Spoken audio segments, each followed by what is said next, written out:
wish I could go back in that bubble and be oblivious to politics, to crime, to everything, but you can't. You can't unring the bell, so.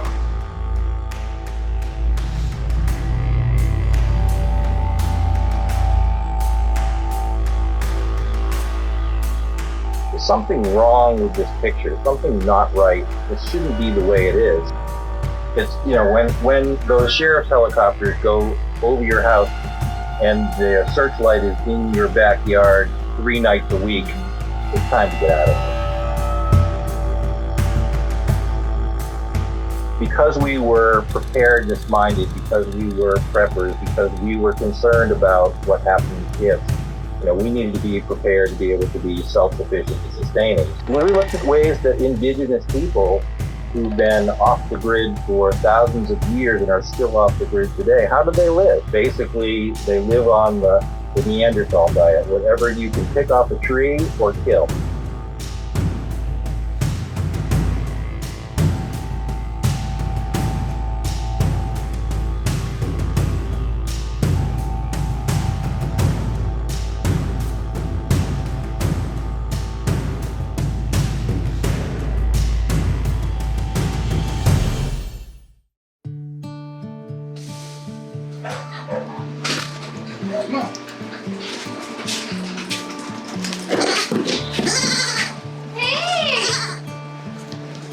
Go on, boy. Let's go. Come on, get up here. Watch this, get there. Oh, good morning. Good morning. Are you hungry? Are you hungry? Let me see your tongue. Open up. Open up. It's okay. Here we go. Oh. Come on. It's okay. Here we go. Here we go. Here we go. Here we go. Oh my goodness.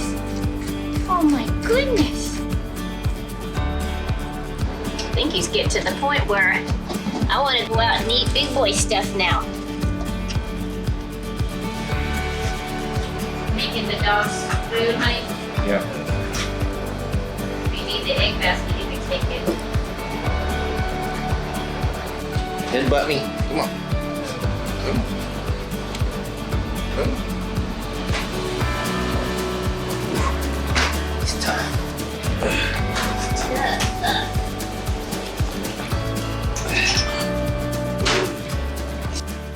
I'm Rick Austin, also known as the Survivalist Gardener. We've been homesteading for the last 13 years and living off grid. So, out. Wow. Come on, girl.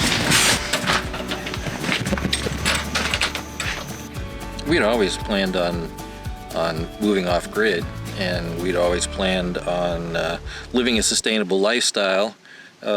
But we kind of sped it up about 10 years. Everything was going to hell in a handbasket. I mean, we were in a really nice gated community, and when the market started falling, you suddenly had people moving up from really pretty undesirable places, and then you suddenly, since the people couldn't make the mortgage payments, they started renting out their homes in this gated community.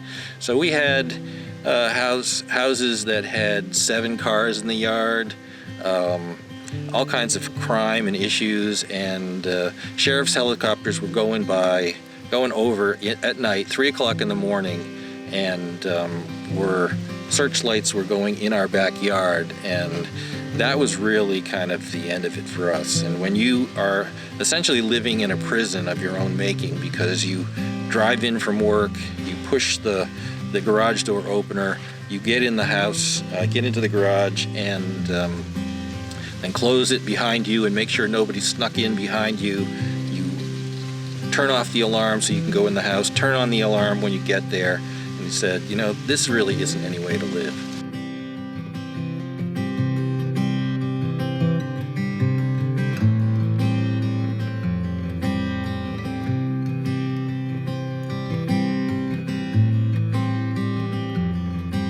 I was a city girl, and when I say city girl, I worked in the corporate world, which means rat race in a big city.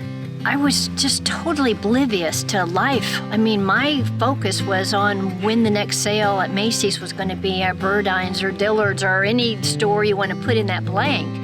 And But with that comes that naivety. It wasn't until one sunny day at 4:30 in the afternoon, as I was coming down the ramp of a 6th floor parking garage, busy, people all over the sidewalks, coming and going and trying to fight in traffic. I had this really keen sense. You know, some people say a gut feeling, some people say hair on the back of your head or neck type of thing. Whatever it was, I got in the car and I locked the door. I don't ever do that because I'm the person that you're sitting behind that I can't reach the little bleeper to put the card in. And so I always left my car door unlocked so I could open the door and reach out to swipe my card. This time I didn't. And I got in the car, I looked behind the seats, I looked down on the floorboard, and I couldn't shake that feeling, but I started driving down. I went through the card swiper fine and pulled out into traffic. Now I had an option of going right or left, and I saw these people running down the sidewalk. And as they got closer, I saw that they were really in a hurry. So just me, nice Nancy, I went ahead and waited so that they could pass in front of me. And what happened next was a shock. Somebody was at my passenger front door and somebody was at the back passenger door with guns, banging on the door and spewing expletives. Yes. Spewing horrible language and telling me that I had better open the doors. And here I am seeing my life literally flash before my eyes because I knew any moment the window was going to break because they were banging the guns on the window. Now, it seems like an eternity, and it always does, but it was within maybe 10, 15 seconds, maybe a minute. I was surrounded by police officers with their guns drawn at me, but it wasn't at me, it was at the bad guy. Well, I'll tell you what, that just took my happy place away instantly. That's when I knew I wasn't in Kansas anymore. That's when I knew there wasn't a happy place anymore. And because of that, I came home, I talked to my husband. We knew that we just could not stay where we were, that we had to make some drastic moves. And so that's what our ultimate decision was, to pack up, sell what we could, sell the car, sell the house, and take what we had and move up and create a homestead. When we decided to move, it was kind of like a retirement homestead, so you kind of get away from everything. Rick is kind of like a born prepper, if you will, survivalist, if you will. He was a Boy Scout. He was, he knew about wilderness and what have you. I knew nothing. I had a cat. He kept on saying, trust me. That's always scary to hear. It's like, oh, yeah. The ideas that he was talking about, the garden ideas that he was talking about was like so foreign to me. I'm a straight row girl. That's all I knew. And he's talking about these trees and circles and what have you. He's talking about water preservation. Now, I had been doing agricultural stuff sort of as a gentleman farmer for almost my entire adult life. And I started off in New Hampshire where I had apple orchards and, did everything the traditional way, the way that you're told to do. And, I sprayed pesticide every 10 days and after every rain in my apple orchard. My trees were all growing in straight lines this way and straight lines that way. The branches were all touching each other. There was grass growing in between. I used fertilizer and weed killer, and I still had scabby, wormy apples just like every other apple farmer. When I moved to Florida and met this fine lady here, I had citrus grows as well and dabbled in that, and same situation. Straight rows going this way, straight rows going that way. All the trees had their branches touching. And so it was kind of a monoculture system, so was the apple orchard. All you had was apple trees. All you had was fruit trees, whether that, citrus, whether that was orange or whatever else you were growing there, lemons and that sort of thing. And use pesticide, weed killer, fertilizer, and still had issues with bugs, and the bugs got more tolerant of all these pesticides, so you had to use more and more and more, and knew that was going into our food, and it just didn't make a lot of sense. So I started studying various different types of agriculture, and because we had ultimately planned on living off-grid and being self-sufficient, I started looking at what native peoples throughout the world had done and what indigenous peoples were still doing today, and found out that these people did not plant trees, did not plant fruits, did not plant vegetables. They basically lived on what I call the Neanderthal diet. Whatever they could kill and whatever they could pick off a tree. They didn't water, they didn't weed, they didn't fertilize, and they did just fine. And I said, that's the kind of way that we ought to be growing things. This is the way nature has been growing things for millions of years, without man's help, without chemicals. So I looked more and more into ways to be able to grow food that way.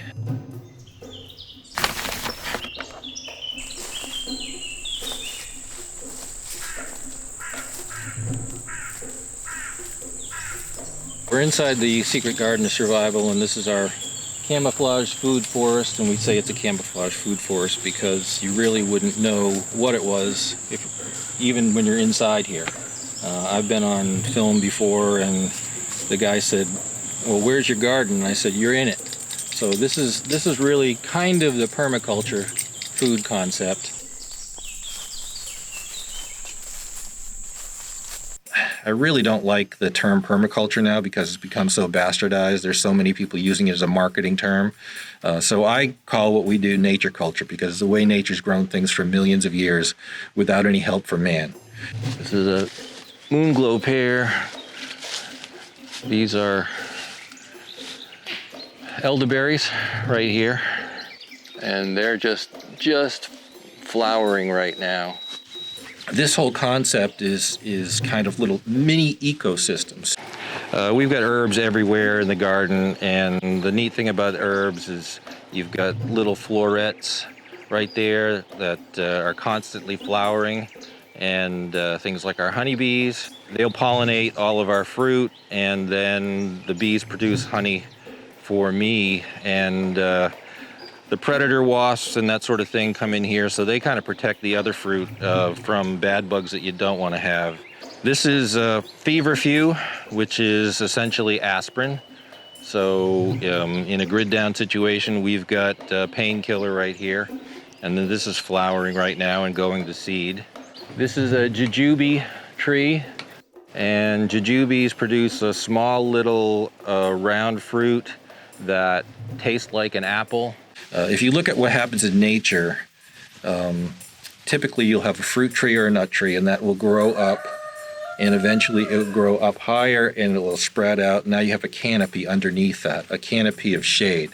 And there are certain types of plants that enjoy that shade, and there's a symbiotic relationship between the plants in the shade and the fruit tree or nut tree. And then this is lemon balm. So we've got herbs here underneath the trees and around the trees. This right here is rosehip.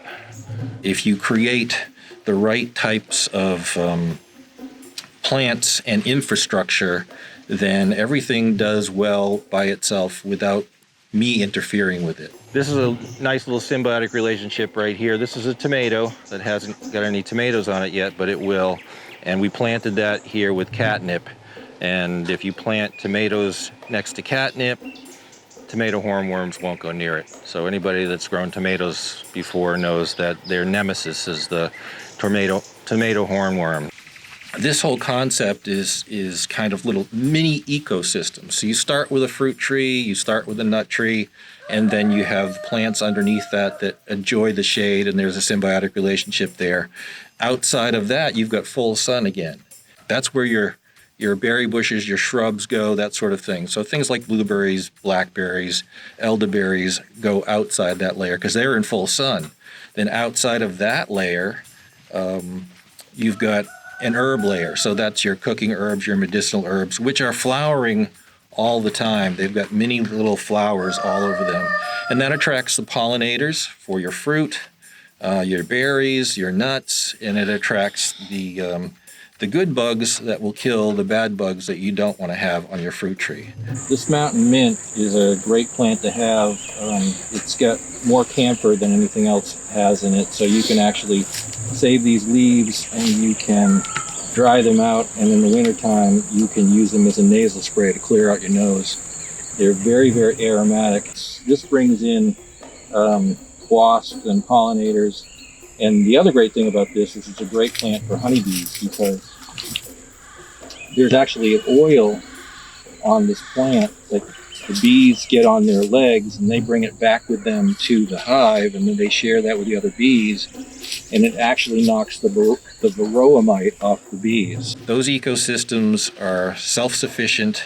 They're set up in such a way that you don't need to use pesticide, you don't need to use weed killer, don't need to use fertilizer, because nature's doing all of that the way it has for millions of years without man's help. Those are Nanking cherries right here in front of us. They've already been harvested, and then right behind that, the taller trees are actually hazelnuts. And then down below we've got we've got black raspberries down below. And then this behind it is a kefir pear. Last year we got 50 gallons of pears off of this one tree. And we've got 4 trees. So we had a substantial harvest of kefir pears. And then underneath this you can see we've got a blueberry that is not ripe at this point, but it will be, even though they're in shade, because everything just kind of grows together. They will ripen and turn deep blue when they're ripe. The beauty of this whole system too is that because we have different types of fruit that are ripening at different times, it makes it a lot easier for me to pick and for her to can, because if everything in that garden came due at the same time, there would be no way we could manage that much production. And here we have blackberries, and these guys are just about ready. Well, these guys are ready to pick. The dark ones are. And we'll make preserves or some kind of sauce out of those that we can use in our goat milk ice cream. This is a peach tree that we've already harvested. This is another Nanking cherry. Another hazelnut. Got a blueberry in there. And there's an apple tree behind it. And then there's another blueberry right here. And then the tall thing right above it is a mulberry. This is a pawpaw, which is native to this region, but it actually tastes like a banana on the fruit.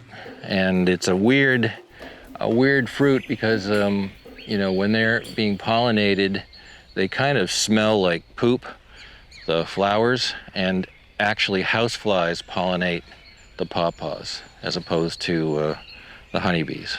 This is sassafras, so you can make root beer out of this stuff right here. Rosemary.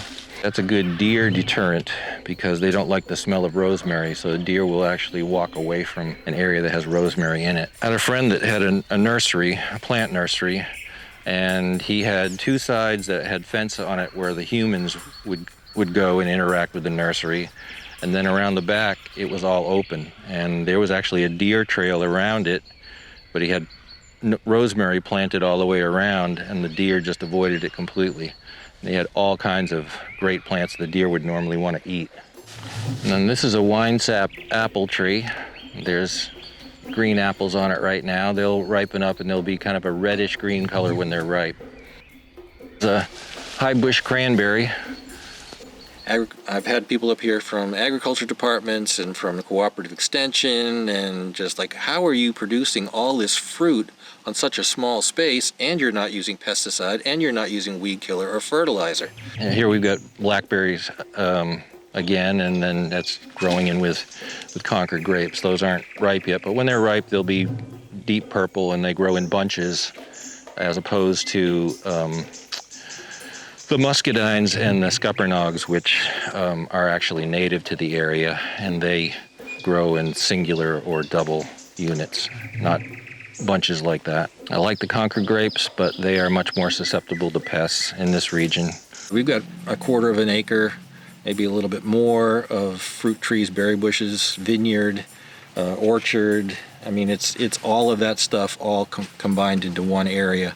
And the beauty of it is that, nature does what nature does.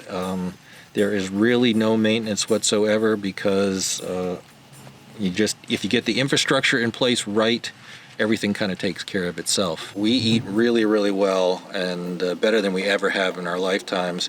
And anytime somebody comes here and samples the blueberry coulis that she puts on top of her homemade cheesecake from our goats, it's like they're tasting food for the first time.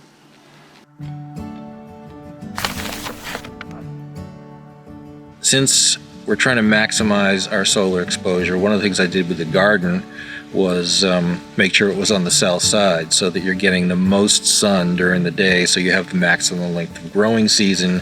Your plants have a chance to grow much more and faster if they're on the south side than they are on the north side. So I took that same concept with the greenhouse, wanted to be able to make sure that we were growing as much food as we could in there and not have to use supplemental heat in there.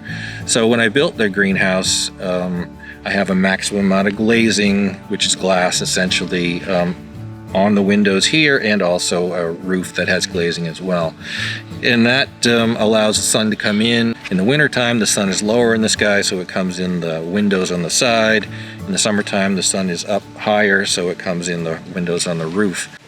That allows us to have plants growing in there year-round, and so we're growing all kinds of things in there. And that's kind of her project to do the plants in there, but we've got herbs growing there year-round. We've got peppers and vegetables and that sort of thing growing in there. Well, this is our greenhouse, and what we try to do in here is try to duplicate what we have out there as far as herbs. That means oregano, or all the mint, basil, like I said, all the herbs, because we use those for medicinal purposes also.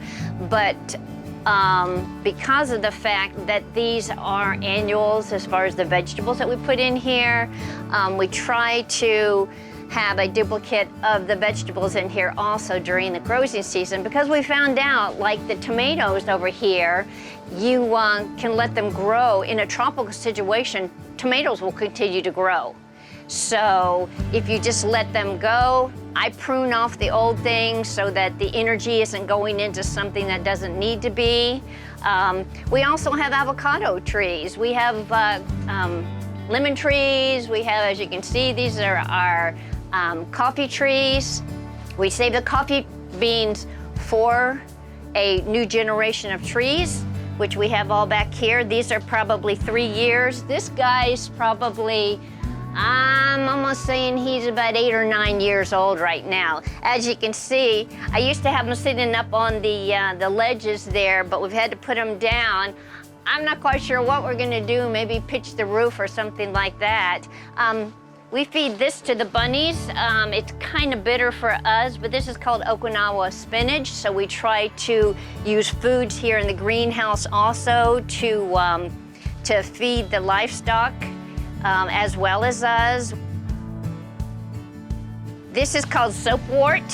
This is actually a laundry soap leaf that suds up to help if in fact the situation comes where we don't have any laundry detergent.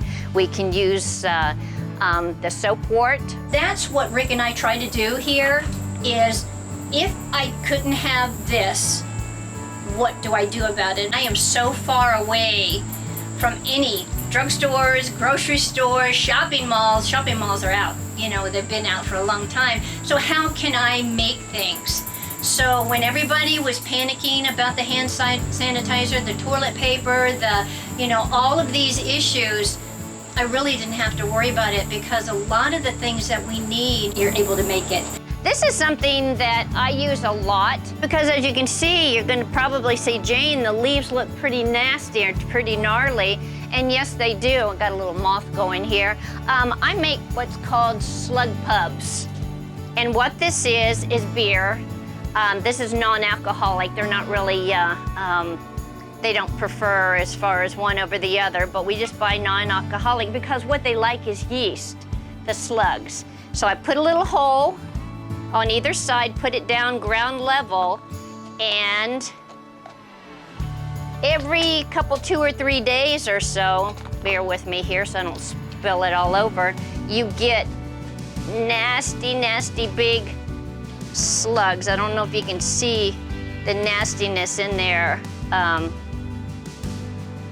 me get some more, because I've got them all the way down here, which this eliminates them totally eating the leaves all up. Let's see, I check them, like I said, every 2 or 3 days. Then I'll replenish them. And what I do then, let's do this, nastiness. See those nasty things? That's what eats my leaves up. Then what I'll do is I will pour the liquid out, replenish it, and I feed these slugs to the ducks. So again, it's just this big vicious cycle of trying to take care of the whole farm with everything and anything that we have, because you have good bugs and you have bad bugs. Slugs to us are the bad ones, but they're good in that we can feed the ducks too. And I seed my own. I went to a plant nursery and bought the containers so that I can reseed. So I have all my seeding things here that I save throughout the years, including spider webs, and that this is what I start in the wintertime, right? As it's getting cool, I start my seeds, and I start with the small little ones, then I'll take them out, then I'll put them into maybe a larger container like this, and after that they go into this and this. So it's a graduation until I can actually put them either in here, the greenhouse, or out in the gardens themselves. If you're really focused on heat and you're trying to save yourself as much as possible, then you try to get as much as you can from the sun. When I was at Lowe's one day and I was looking at some black water piping that comes in these 100-foot coils, it was outside in the sun, and when I went to pick it up, it literally burned my hands. And a light bulb went off, and I realized that, wait a minute, that's really hot. If I was to put coils of black pipe near the ceiling of my greenhouse and I ran cold water through it, then that would heat that water and I could use that water in the house. So in my greenhouse, I've got 8 100-foot coils. I didn't even take the tape off them that was on there before.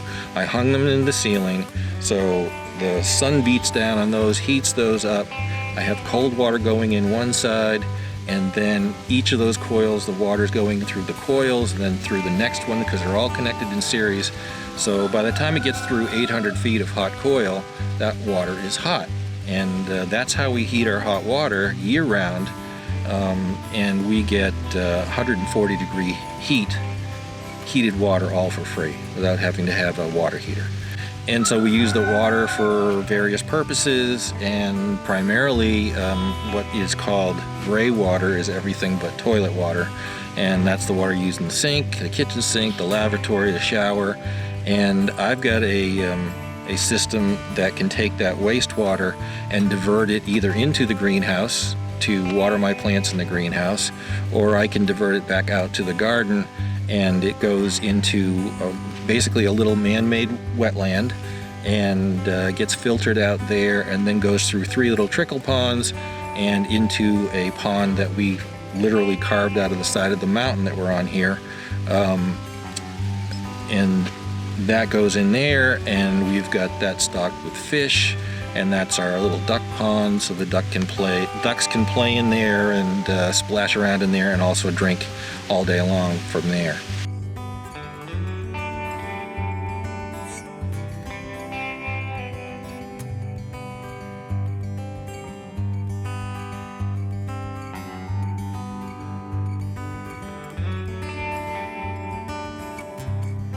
Again, trying to be as efficient as possible.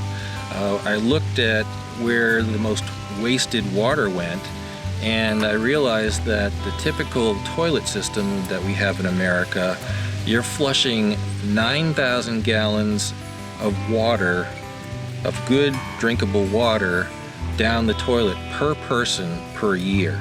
So between two of us, that's 18,000 gallons of water that I have to pay to pump out of a well and to run in there just to move poop. And we started looking into a compost toilet.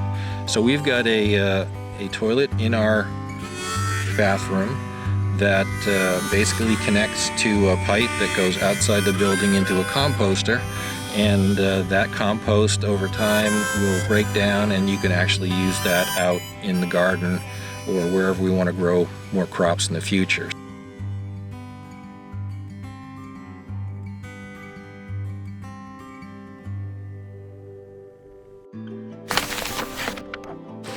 When most people think about homesteading,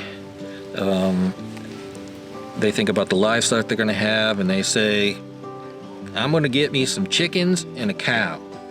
And I really looked at this whole thing and said, you know, I hate chickens, and there's really not a lot of reason to have chickens. You know, there's certainly very little reason to have cows. And if you're trying to be sustainable and you're trying to maximize your return on a minimum investment, your typical cow is going to take 2 to 5 acres of cleared pasture, or you're going to have to bring that cow 40 pounds of feed a day. That to me just didn't seem like an efficient way to produce milk, and I've always been a big milk drinker and like the milk and dairy products and cheeses and yogurts and everything else. And when we looked at what we were going to do, we said, you know, well, let's think about goats.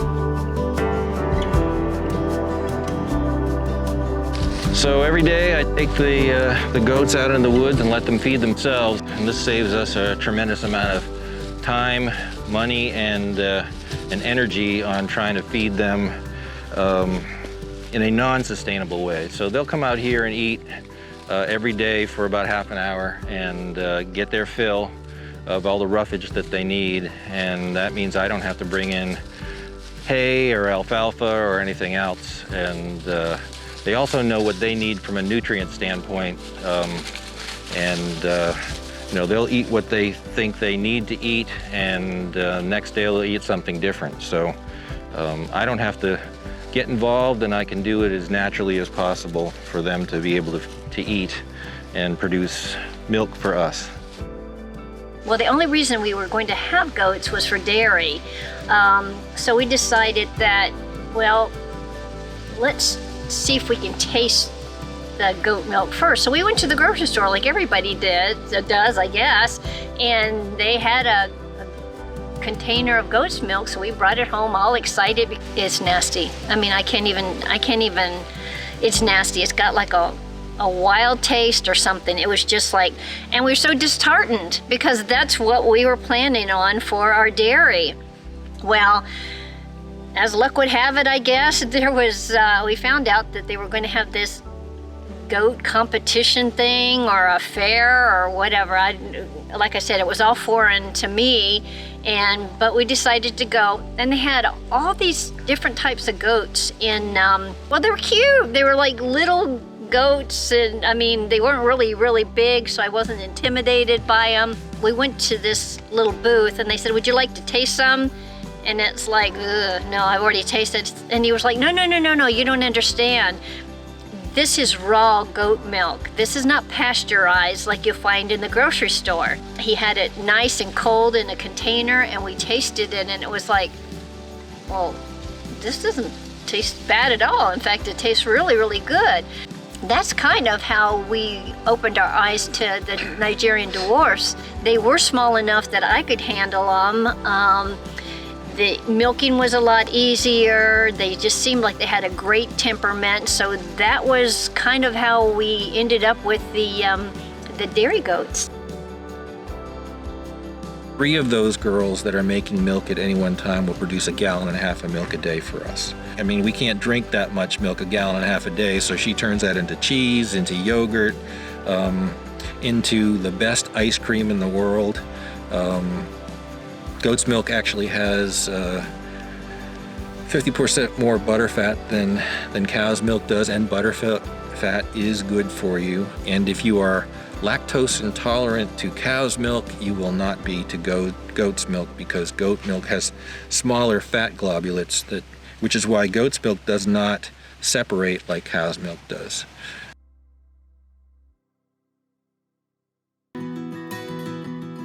So we've got Champagne d'Argent rabbits. Champagne d'Argent, gotta kind of say that with your nose in the air, but they're basically a French silver rabbit. They grow to be 12 pounds, and they dress out at 10 pounds. And if you know anything about rabbits, it's the leanest meat out there, highest meat to bone ratio. So they produce an awful lot of meat, and 3 does and 1 buck will produce 90 full-grown rabbits in a year. And so if you do the math, they dress out at 10 pounds, you get 90 babies that grow to full size. That's 900 pounds of meat in the space of this little area right here. Since I was a business guy for years and years and years, I tried to get the most out for the least amount put in. So our number 1 source of protein is rabbits. You can make rabbit really any way you want to, and she makes rabbit cordon bleu and chicken fried rabbit and baked rabbit and rabbit fingers, and anything that you would do with chicken or something like that, you can do with that.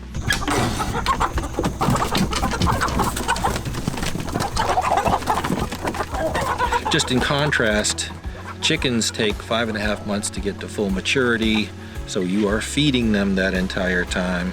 And you're, we've got some pretty big birds here for chickens. We've got Rhode Island Reds, and the roosters will get to be 8.5 pounds. So compare that, 5.5 months to get to full maturity at 8.5 pounds per rooster versus a rabbit that's 2 months to get to maturity and it's 12 pounds.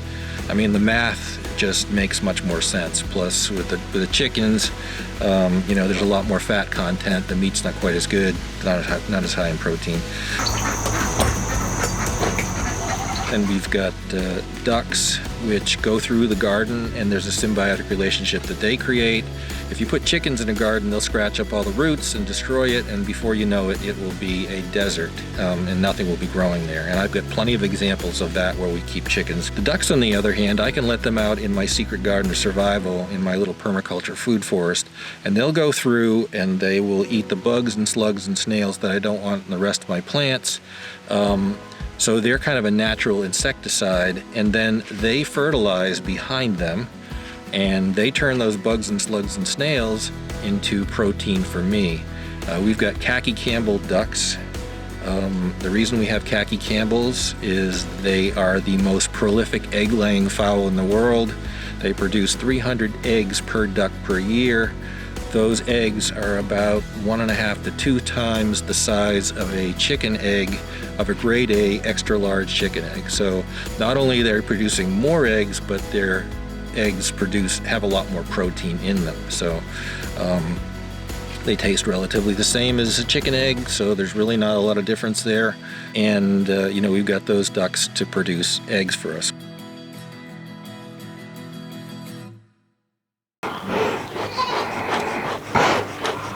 We've got honeybees, and we've got that for honey. Honey is nature's perfect food. It's got all kinds of medicinal properties, just absolutely amazing. So we use that as a sweetener, and we also use that as a preservative. And basically, I kind of look at myself as a landlord, and I provide the bees with a place to stay. And 2 times a year, I go out and collect the rent. And I give them enough to get through the winter, and they basically give me the excess. We have done a lot with traditional Langstroth hives, which are, you know, if you got a box on top of a box on top of a box, and you've got your basic boxes where the bees are making more baby bees, and then they're storing their honey in the upper boxes. Those boxes can be 60 to 80 pounds to be able to lift off, and by the time you get them stacked up high enough, it's really hard to see what's going on in the hive itself. So we have, I've been studying for a couple of years a totally different system, and this is what we've got now are they're horizontal Langstroth hives. These are horizontal Langstroth hives. They're non-traditional.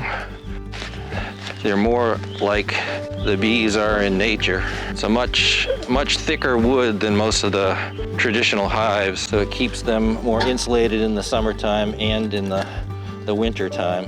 The beauty of this whole system, as opposed to your traditional Langstroth hives, is you don't have to take boxes off and break up their house in order to get in there and see what's going on.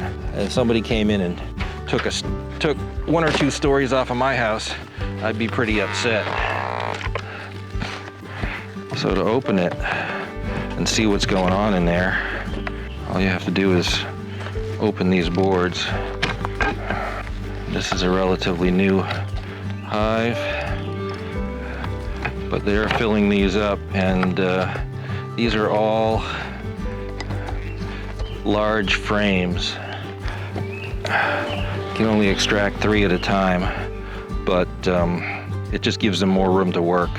And if I get ones that are filled with honey, I just basically take 1 frame out, or, you know, several frames out, and that is much less obtrusive to the bees, so they are much calmer than what you would normally see in a regular Langstroth hive. And we have those as well, and there's space to grow too. These are empty right here, so this is really a great system. The bees are happier, I'm happier, I'm getting older, I don't have to pick up 80-pound boxes of honey to extract it anymore. So that's another innovative thing that we're doing here that is kind of outside of the box in terms of how we're taking care of our animals.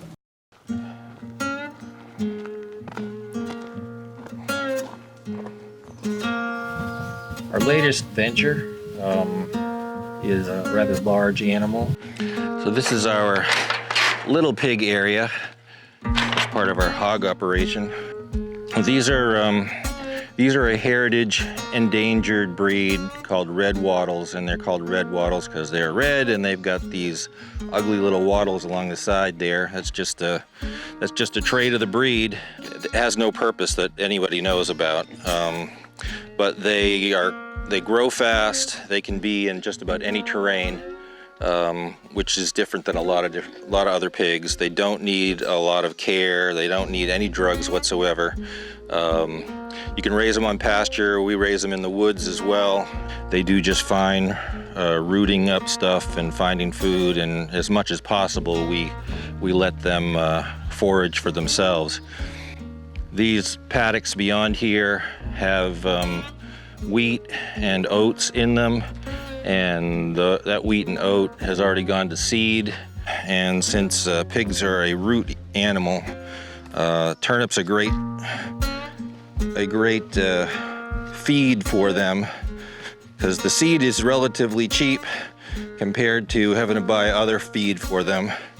And by the time these little pigs are done going through those paddocks, we'll be moving them into here. And these are all turnips right here, and they'll be pretty big size by the time we move them out. Right now these are just small little things, but in a month or so they'll be big. And you can see they were in this paddock first. We opened that up, and then they pretty much mowed down the second paddock over there. And they're going to go through a series of paddocks, and then across the street through paddocks, and by October, November, they should be 350 pounds or so. And then we'll process them for for meat. But that was the whole plan. Is we got 2 girls and 1 boy as breeders, and they'll continue to produce babies for us, and we'll sell off the excess. But right now we have them inside this enclosure because they're still small enough that they can't really defend themselves against some of the bigger predators that we have around here. So these little guys were born here, and actually in that farrowing hut right there. So this is a farrowing hut that the mother birthed the babies in, and it's designed so she can't roll over on the pigs with that bar back there. We just threw some hay in there, and she had her babies and raised them up until they were weaned, and then we took the mom away from the babies, and now she's back with the boar and the other sow out in the woods. So they've used this hut after the mom birthed them, and this is their shelter for now until they get a little bit bigger. And the metal silver roof reflects the light and the heat, so they're not too hot. Plus there's ventilation going out the sides, and so they stay relatively cool. We haven't spent a lot of time with them like we did with the first set of pigs, because the first set of pigs we were keeping, and we knew they would be growing up to be big pigs, and we wanted to make sure they weren't aggressive. But that is another trait for this breed, is that they're good moms. They're not aggressive. You know, they're very lean. They're like one of the restaurant's favorite porks. They command a premium price because they're such a lean meat. Some people say it's closer to steak than it is to pork, but you know, we're raising pork to be sustainable, and just like everything else that we do, it just took a while before we got into the whole pig business, because it requires multiple people to be able to process them and do that kind of stuff. So, and sometimes some heavy equipment too. I mean, when you're talking about a 350-pound pig that you've got to scrape and lift up, you know, you need some equipment to be able to do that, and scald them and bring them back out and put them on a table and scrape them and scald them and put them back out. So that's a lot of work. And for 2 people like Jane and myself, that wasn't enough. So we have partners in the hog venture, and so they're going to participate in the meat side of things too. So they help pay for and work to create the infrastructure for the pigs. And you know, this year, the first year was just getting everything set up and having them have babies, and now, you know, we're on our way toward processing our meat. You know, as we grow and as we expand and as our livestock gets more and more, we've got 90 animals now. They're all small and they're all sustainable, but you know, as they have babies and as we get more chickens or more ducks or whatever, you got to build more space for them. So we had an old car topper, an old truck topper, that I turned into a chicken truck. So as opposed to a chicken tractor, it actually looks like the body of a truck, because that's what we used. We used that as the top of it, and that's worked out extremely well. So you take a flat shovel and just take it out, and you're good to go. Just scoop it and go. And I've done a lot of other innovative things in terms of our duck enclosure and in terms of how we take care of our animals and the barns that they're in. Just have metal door on this thing, and they smashed through it, so I had to build this wooden door to be able to keep them in at night. All right, boys. Take it easy. All right, here we go. You know, somebody doesn't get to eat if they both are eating out of the same trough, and you know, they just wallop on each other in an enclosed and confined space. So we just had to separate them. Yeah. Nice.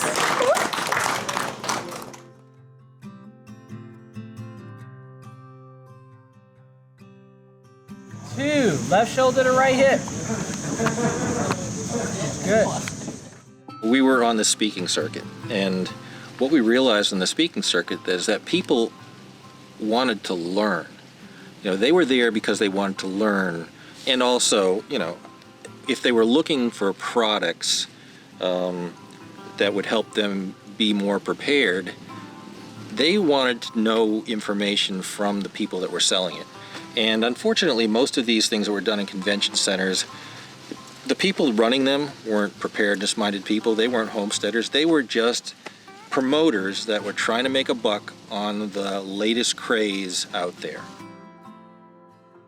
We got together with a couple of other speakers and said, you know, we want to produce an event that we would like to attend in an environment where you can try to practice the skills that you learn in terms of bushcraft and starting fires and cooking over a campfire and using a Dutch oven and, you know, that sort of stuff. And so we created Prepper Camp. Every year we try to have new things for people to see and new things for people to learn. And some of it's topical based on what's going on in the world right now and even politically. But we have some basic skills that you need for survival and homesteading that we have every year, and then we also have new classes each year. And we get new classes by some of the same instructors and new classes by totally new instructors. They always bump it up and ramp it up for the people here so that those who want to come repeatedly year after year aren't hearing the same canned speech. Every year I look for at least 20 new classes out of the 64 that we teach every single day at Prepper Camp over the 3 days. My favorite part of the weekend is networking with the people that come in here and associating with like-minded individuals. I'm a Christian, I am a prepper, which everybody is around here, and in those two things we all have that in common. So I can come in here and talk with folks without worrying about being politically correct.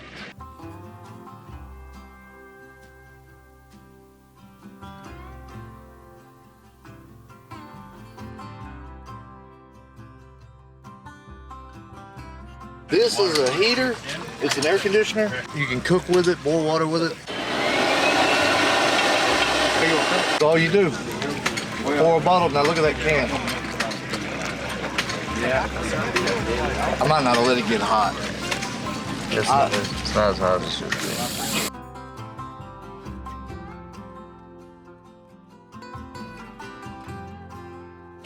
Alrighty, this is a sun oven. It folds up, it carries like a suitcase. It only weighs 23 pounds.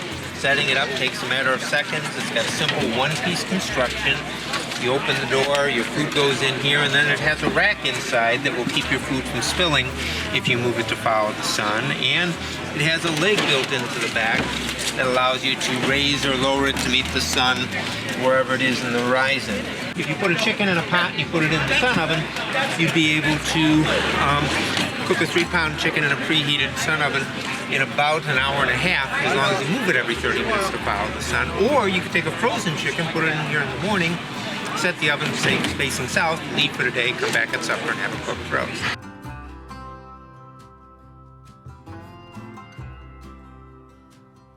Prepper is a word that's used very loosely. People who are preppers usually don't prefer to be called preppers. The idea for a seasoned prepper is sustainability. Sustainability is your goal. Once you're there, then you are a genuine prepper. Something's going to happen. There's no way around it. Prepper involves being ready for that moment. And if you're ready for that moment, survivability goes up astronomically. Having that preparedness mindset, which is not that doom and gloom and booger man thing, it's learning how to be self-sufficient, it's learning how to be self-reliant, it's actually using what you have. Being in a worldwide pandemic, we were able just to sit out in the yard and just relax and look at the animals, look at the nature, look at the sky and everything else and say, you know what? We're in the midst of a worldwide pandemic and we haven't missed a beat. We don't have to go off of the mountain if we don't want to. We don't have to leave. from somebody like the majority of the people out there, they're kind of oblivious to how all this could work. They're thinking that you have to have so much money to be able to build and have all these things, when we're actually showing we didn't have any money and we were able to create this. We had to learn how to be sustainable up here. We only had what was left of my 401k and what was left from the things that we were able to sell. And that's not a lot of money. You know, we learned a lot and have had to adapt and do things differently and change things from what we originally thought, and you know, what was conventional wisdom. And if anything here we've learned is that, and what people want to learn from us, is how to do things in a way that works, that may not be conventional. And we kind of think out of the box. You know, they used to say that farmers were the original engineers. They had to figure out how to do stuff with nothing, or with old parts or stuff that they have laying around. And we've done a lot of that, really out of necessity more than anything else.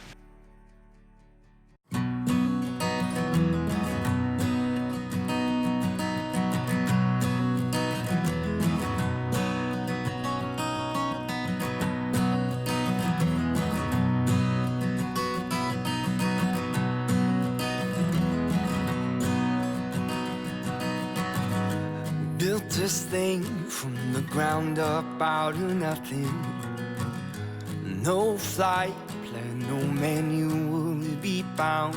You and I, we're driving in the dark without headlights, trying to find our way. It's hard telling where we'll be in the coming days, but I'll be there with you. It's hard telling where we'll be in the coming days, but I'll be there with you. I'll be here with you.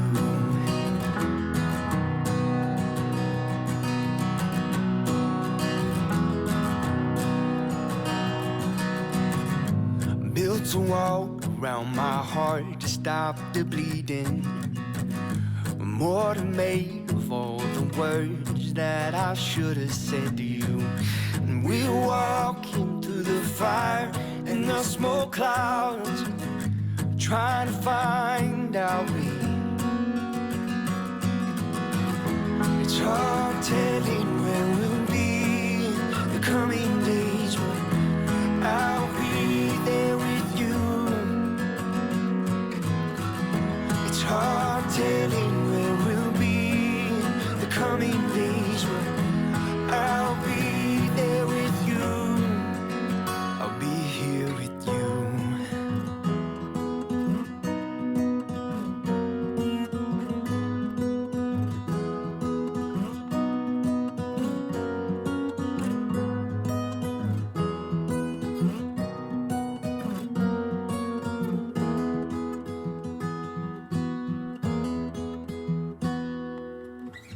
It's hard telling where we'll be in the coming days, but I'll be there with you. It's hard telling where we'll be in the coming days, but I'll be there with you. It's hard telling where we'll be in the coming days, but I'll be there with you. It's hard telling where we'll be the coming days, but I will be there with you. I'll be here with you.